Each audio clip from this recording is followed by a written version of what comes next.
Tēnā koutou katoa and hello everybody. Welcome to the Lentil Intervention Podcast. My name is Ben Eidelberg and I'm coming to you from Tamaki Makaurau, Auckland. And g'day, I'm Emma Strutt and I'm currently coming to you from Gungaloo Country in Queensland. And before we dive into our conversation today, I'd just like to acknowledge the traditional custodians of country throughout Australia and their connections to land, sea and community. The Lentil Intervention is an Australasian educational and advocacy platform dedicated to raising awareness about the current climate and health crisis. And on this podcast, we invite guests to chat about topics that will inspire you to take action to improve your own health and the health of the planet. So please subscribe to and share this podcast and visit our website for the full show notes. And don't forget to buy us a coffee if you'd like to support our work. Season 2, episode 44, and we have two very special guests. Well, actually, it's just us. Emma and I were invited to present at the Doctors for the Environment Australia conference on the 16th, 17th of October, titled IDEA 2021, Planet, Health and Hope, a two-day conference that provided an appraisal of the climate crisis from scientific, medical, cultural, and political perspectives. So we were absolutely honoured and privileged to have been asked to present. This was to be held in Adelaide, but with the ongoing COVID restrictions, this was online. So we were asked to speak on the second day of the conference, which focused on climate solutions. And I think most of our listeners, if you're regulars, will be able to guess what we actually presented on. So of course, we focused on the sustainability of our current food system and the steps we need to take to eat and live within planetary boundaries. Now, as you will tell from our delivery, we were a little rushed and we certainly used up our allocated 30 minutes. We had a lot to squeeze in, but what that meant was there was no time to answer any questions. We had over 50 comments in the Zoom feed during that presentation, quite a few of those being questions. So the good news is that we will get to answer them. Yeah, so we'll be doing a dedicated follow-up episode to this one, answering those attendee questions, but we're also going to throw it open to our podcast listeners too. So if you have any questions after listening, please do get in touch. We'd love to answer your curly cues. So contact us before the 28th of November if you'd like to have your question featured on that Q&A session. Now we're going to go, I'm really, really excited to have this next pair of people coming to present to us on diet and agriculture as a solution to the climate health crisis. So I've got Ben Eidelberg and Emma Strutt from the Lentil Intervention. And the Lentil Intervention is this wonderful sort of advocacy and education project that's been going on for, I don't know, it's a few years now, I think. And they do a great podcast. So if they interview various people about once a month, it seems to be. You seem to always be active on my social media feed anyway, about what we can do as far as diet and agricultural solutions and the sort of the bigger picture of diet and ag. Obviously, this is a really big topic. And, I've asked them to sort of condense such an important topic into 30 minutes. So, I have so much faith that you two will present something beautiful and we will let you go for it if in your own time, Ben and Emma. Thank you so much for being here. Thank you so much for the intro, Kate. Tēnā koutou katoa and hello, everybody. We would like to acknowledge the traditional custodians of the country throughout Australia and their connections to land, sea and community. We pay our respects to the elders past and present and extend that respect to all Aboriginal and Torres Strait Islander peoples today. It's an absolute privilege for us to be invited to present our very first as the Lentil Intervention. I'm coming to you from Tamaki Makaurau, which is Auckland, and Emma is in Gungaloo Country, Blackwater in Queensland. So hopefully this does not impede on the presentation. But if it feels like we are rushing, it's because we are. We have a lot of content to squeeze in, as Kate mentioned.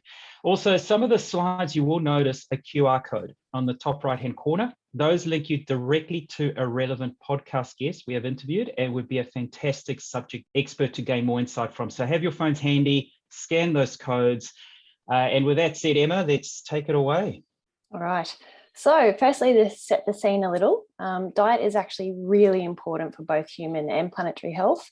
Unfortunately, nutrition is often undervalued for the impact it can have on disease risk and quality of life. So just to point out the latest update from the Global Burden of Disease study, which placed dietary risk as the second leading cause of death for females and the third leading cause of death for males.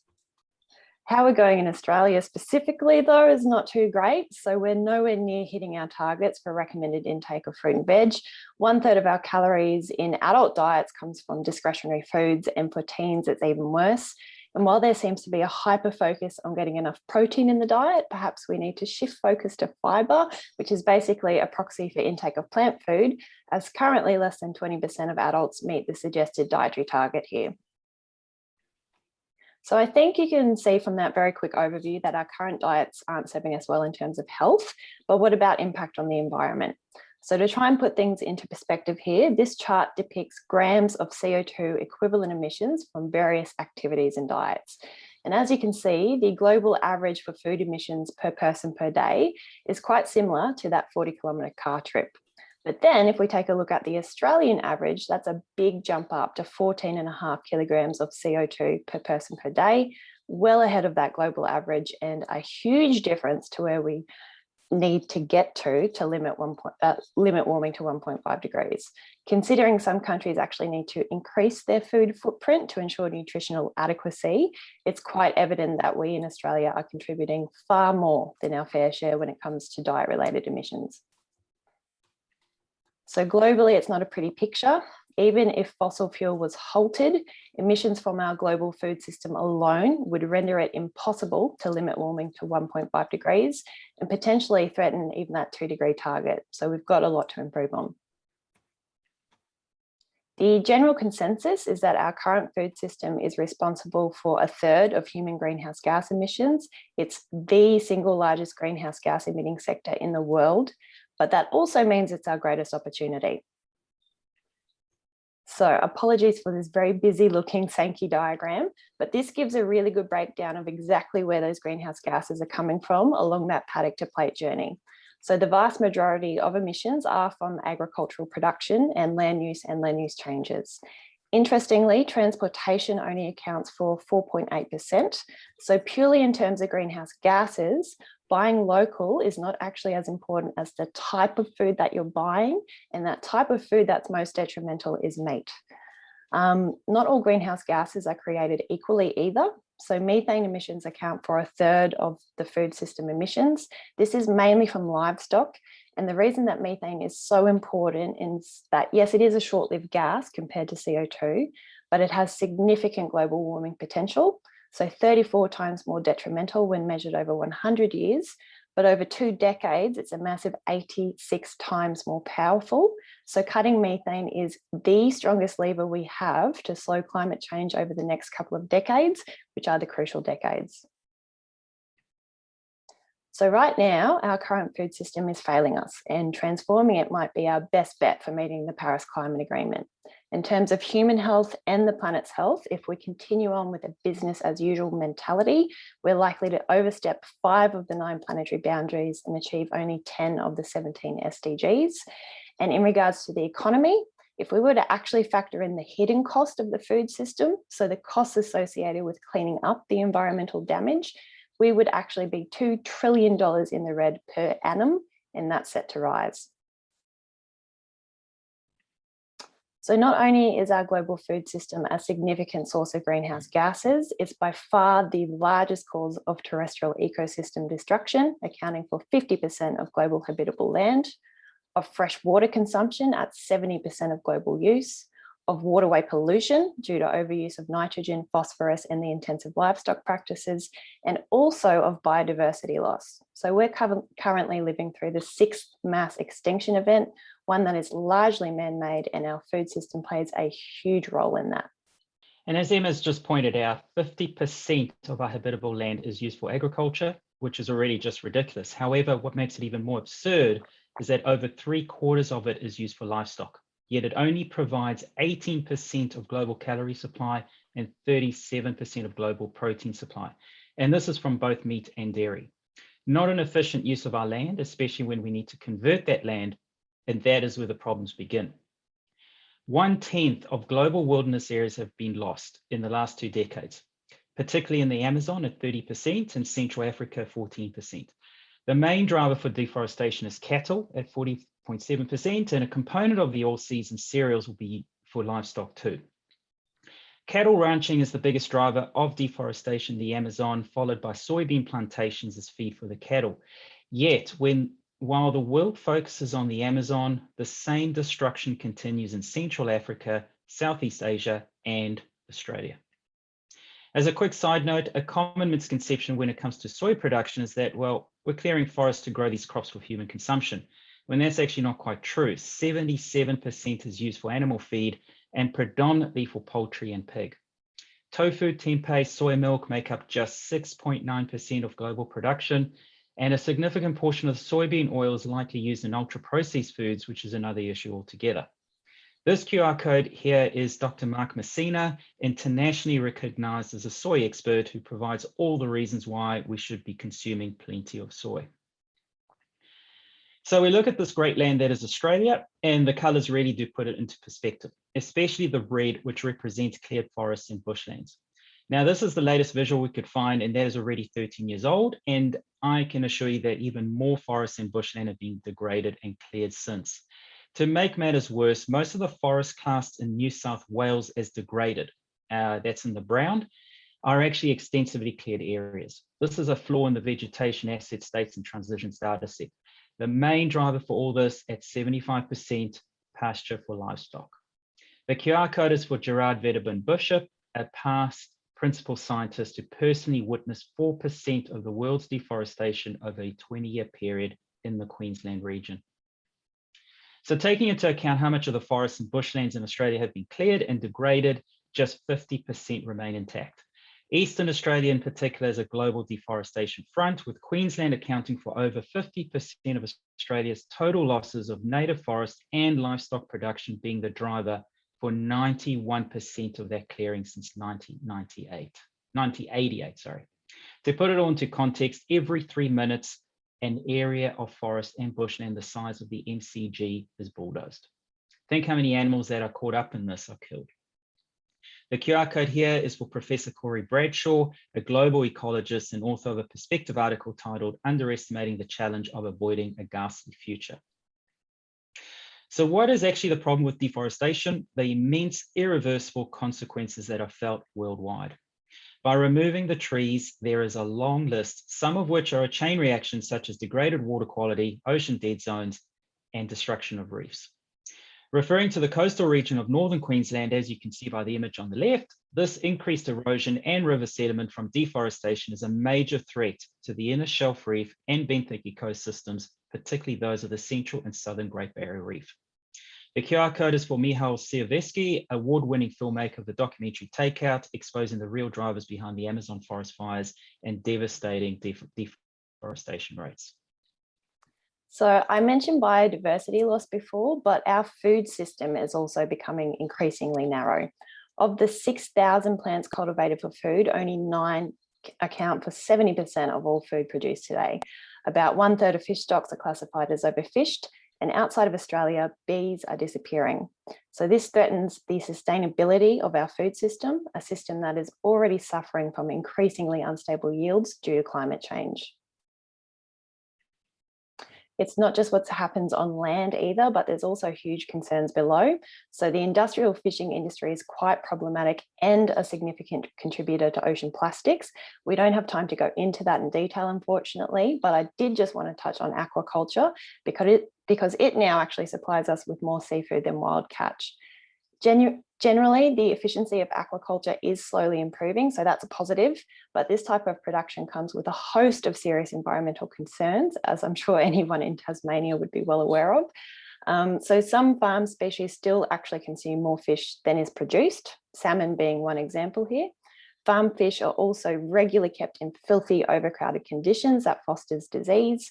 Because of this, the industry relies heavily on antibiotics. In Chile, for example, which is the second largest producer of farm salmon, over 382 tonnes of antibiotics were used on their fish in 2016. The total amount of water made available by the World Hydrologic Cycle is sufficient to provide the current world population with a minimal amount of fresh water. Yet more than 1 billion people are without adequate drinking water. Agriculture consumes about 70% of fresh water, and there are significant disparities depending on what it is used for, such as 297 litres for 1 litre of soy milk versus 1,000 litres for 1 litre of dairy milk. And as a slight digression, it takes between 340 to 620 litres of water to produce 1 litre of Coca-Cola. And then there's the negative output from intensive animal and crop agriculture, which leads to polluted and lifeless waterways, such as ammonia and nitrates. Whilst increased levels of nitrates is a global problem, more specifically where intensive agriculture occurs, for example, overuse of fertilizers and high herd sizes, we do not need to look too far to really understand the repercussions. So let's use Clean Green New Zealand as the case study, mainly because we have more data available, and to be fair, we've gained more insight into this over the past couple of years. The greatest negative impact on river quality in New Zealand in recent decades has been high producing pastures that require large amounts of fertilizer to support high densities of livestock. Just 3 examples of the outcome of intensive dairy farming in particular are 82% of our waterways and 80% of lakes and pasture catchment areas are polluted. We have the highest proportion of endangered freshwater fish in the world at approximately 74%, and we have the highest rates of colorectal cancer of the OECD countries in Canterbury and Southland. Referring to the illustration, one can see how much of New Zealand is affected. You're looking at the red-brown areas, and yet that is based on a high threshold. Let me explain. Unpolluted groundwater contains a maximum of 0.25 milligrams per litre of nitrate.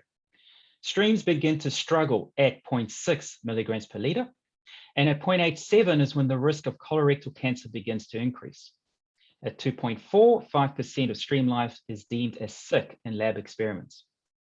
The New Zealand and Australian standard for maximum nitrates permissible is 11.3, likely because that is the same level set by World Health Organization to prevent blue baby syndrome. But the problem with this is that this limit is 70 years old now. And considering we have learned so much over this time, one would think it is high time to adjust this limit. The QR code is Dr. Mike Joy, a highly regarded and outspoken freshwater ecologist that we simply highly recommend you listen to, and we even have 2 interviews. And lastly, I mentioned earlier deforestation as a cause of dead zones. The primary cause is nutrient pollution, excess nutrients such as nitrates that wash into the network of waterways, stimulating an overgrowth of algae, which then sinks and decomposes in the water.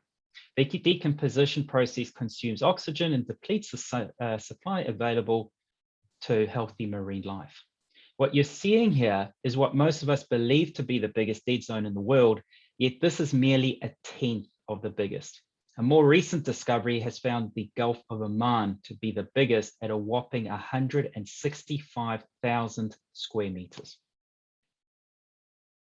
And just like pesticides are used to minimize the loss of crops, antibiotics are used extensively to ensure maximum profits, especially for disease prevention and growth promotion.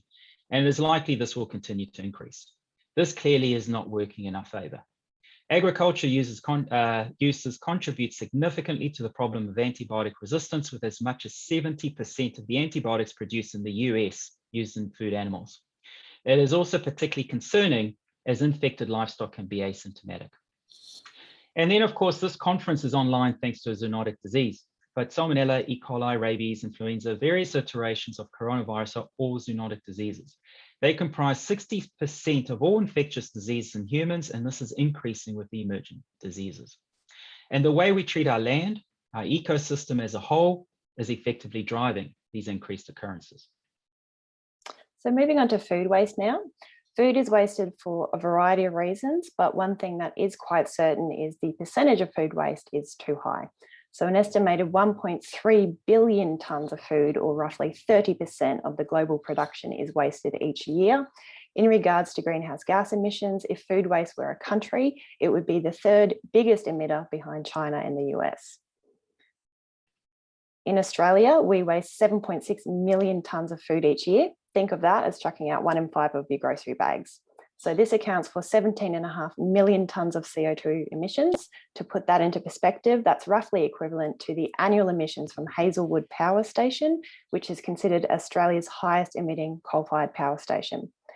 Environmental impacts aside, considering 1 in 5 Australians will experience food insecurity, the amount of waste in our current food system is unacceptable and unethical.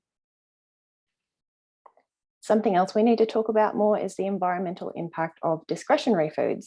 So these are non-essential foods providing no significant nutrition, and on average, discretionary foods actually account for roughly 1/3 of the total diet-related water, energy, and land use, and 1/3 of carbon dioxide equivalent emissions.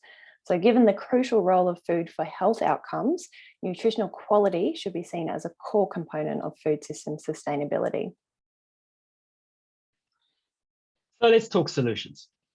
The United Nations Food and Agriculture Organization defines a sustainable food system as a system that delivers food security and nutrition for all in such a way that the economic, social, and environmental basis to generate food security and nutrition for future generations are not compromised.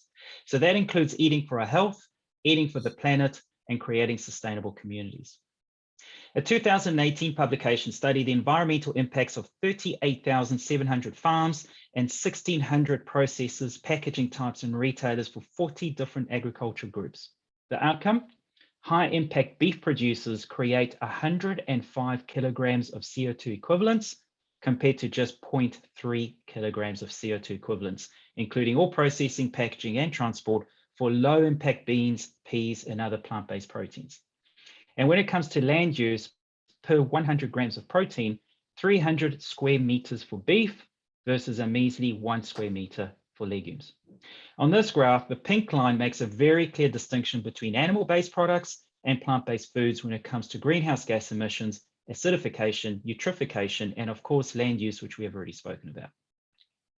So eating less meat certainly helps with emissions, but we're no longer at a point of doing something a little better. We now need to be doing the best we can, and that is transitioning to a whole food, plant-based diet. So I'm hoping most people are familiar with the Eat Lancet Commission.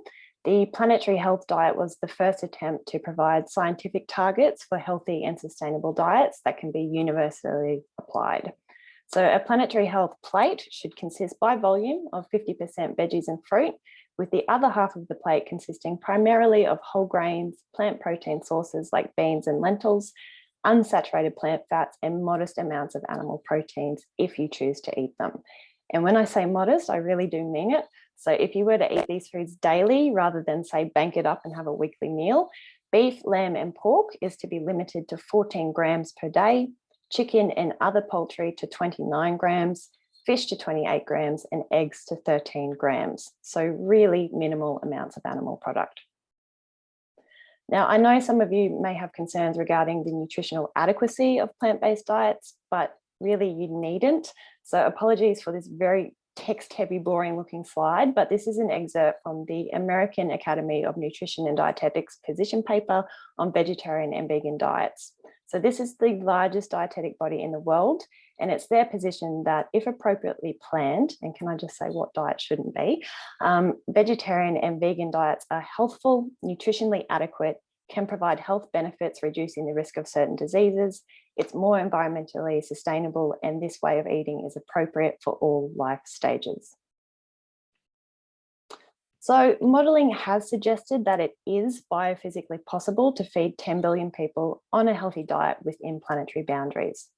Transitioning to a plant-based diet is the most important single tool in our toolkit, but that alone is not enough. So success hinges on multiple actions. We also need to ensure the healthfulness of those plant-based calories. So intake of discretionary foods needs to be decreased. Efficiency of the agricultural sector needs improving, and transition to more regenerative farming needs to occur. And finally, we need to reduce our food waste by half. So only the combination of these key things will get us to where we need to be. And for this to occur, we need policy changes and widespread education campaigns. So what can you do as doctors? Please don't be too overwhelmed. You're not expected to be the experts on food within the healthcare setting, but there are a large number of ways to get involved and accelerate change if you're wanting to, and I'll run you through some of what I think are most critical. So firstly, get political. So the primary barrier to enacting policies to create healthier, more sustainable food systems is opposition from large food companies. primarily the producers of ultra-processed food and the meat and dairy sector. There's a reluctance from politicians to tax and regulate, even putting restrictions on the amount of junk food marketing that targets children, which is huge, by the way, seems near impossible. And this policy inertia, given the current state of affairs, is unacceptable. As primary healthcare providers and as one of the most trusted occupations, doctors are uniquely positioned to make some noise in this space and get people listening and talking. I'd highly recommend scanning that QR code and listening to our interview with Professor Boyd Swinburne for more information here. Next is take a multidisciplinary approach. So I fully appreciate just how under the pump doctors are. You'd be hard pressed to make meaningful dietary changes in a 10-minute consult, let alone cover everything else you need to. So consider utilising dietitians more that can educate the patient on plant-based diets or referring on to evidence-based health programs. Don't forget that this is going to be incredibly helpful for patient health outcomes. Next is act local. So this is twofold. Think about how you can advocate for sustainable food practices in your workplace. And I've got a number of examples listed there, depending on what sector you work in. But secondly, on a personal level, walk your talk. So eat your veggies and your legumes, and where you can, support initiatives that increase local and urban food production. Next one is community outreach. So educate your community. You will be listened to because you're well respected. A lot of people don't actually know the impact on the environment that their diets have. So put yourself out there more. Consider utilizing social media. It doesn't have to be hard. It can be as simple as sharing sustainable cooking tips or your favorite recipes. Cheeky plug for our podcast here, but also consider being a podcast guest. Basically, the aim is to make sustainable diets seem more achievable, more inviting. So we need to start talking about it because it needs to be seen as more of a social norm rather than this weird foreign concept. And really importantly, consider culture. So not only when discussing diet, of course, dietary changes need to be culturally appropriate and sensitive, but there needs to be a greater emphasis on Indigenous knowledge as we adapt to this changing climate. So if you have a platform, use it to promote the voices of Aboriginal and Torres Strait Islander people working in this space. Australia's Indigenous population have been the environmental stewards of this land for thousands of years, and Western food crops and livestock really have taken a toll on this land. A lot of what we grow here is not ideal to the climate, and yields will continue to be affected as our climate becomes more unstable. So cultivating more native plants and bush foods, kangaroo grass would be a perfect example here, and promoting traditional farming methods could be a key component of making our food system more sustainable and fit for purpose in Australia, and Aboriginal and Torres Strait Islanders need to be leading the way on this. And lastly, the health sector has a profound responsibility and opportunity to reduce greenhouse gas emissions to limit the widespread health harms of climate change. Greenhouse gas emissions from healthcare are substantial, and the healthcare sector has generally lagged most other industries in reducing its carbon footprint. The sector not only has a responsibility, but an opportunity to take action, and in so doing will only yield personal health and economic benefits. And we too at the Lentil Intervention are taking action. 2 campaigns in particular that I will mention: the HEAL solution, which is an immersive experience that takes a deeper dive into the solutions and equips participants with knowledge and tools to take action for both personal and planetary health. And there's the Athletes for Nature, which is a tribal movement of outdoor enthusiasts that encourages more people into the outdoors, appreciate the importance of nature, and take action to protect it. A perfect example is a plogging day that we're holding at the end of this month. And that concludes our information overload, and we really do hope we shared some useful insight and some inspiration to take action. Please do visit our website where we have a whole bunch of resources. Sign up to the newsletter, which I've actually seen already a few notifications, so thank you. Subscribe to the podcast, follow us on our social channels, and support us. We're still a startup. We have big ambitions to lead change in the communities, but we do need financial support to deliver. And our final QR code, it's our very own conference host, Dr. Kate Wiley, who we interviewed a little wee while ago. So thank you very much. Oh, Ben and Emma, that was fabulous. Thank you. Apologies for rushing. We had so much we wanted to cover, and we had slides we had to cut. So sorry if it was boop, boop, boop, boop. But Oh yeah, no, but it lots was to talk great about. because you had this beautiful narrative arc and you kept it going, and the forward momentum was fabulous. And that's actually half the presentation we started with. Well, we probably could have given you a day. You would have happily given us a day. So I just want to, just really acknowledge your expertise in this area. I didn't say that you were both accredited practicing dietitians, that Emma is in the Australasian Society of Lifestyle Medicine, that Ben is a vegan nutritionist and an ultra marathon runner. But, your expertise just absolutely came out in your presentation. I think everybody here is going to be wanting to look at your website and have a bit of a squizzy about all the fabulous things that you do. I think everybody just show your appreciation to Ben and Emma, and thank you so much for your time. I just think that was absolutely wonderful. Thank you for listening to the Lentil Intervention Podcast. If you found this interesting, make sure you subscribe and share it with your friends.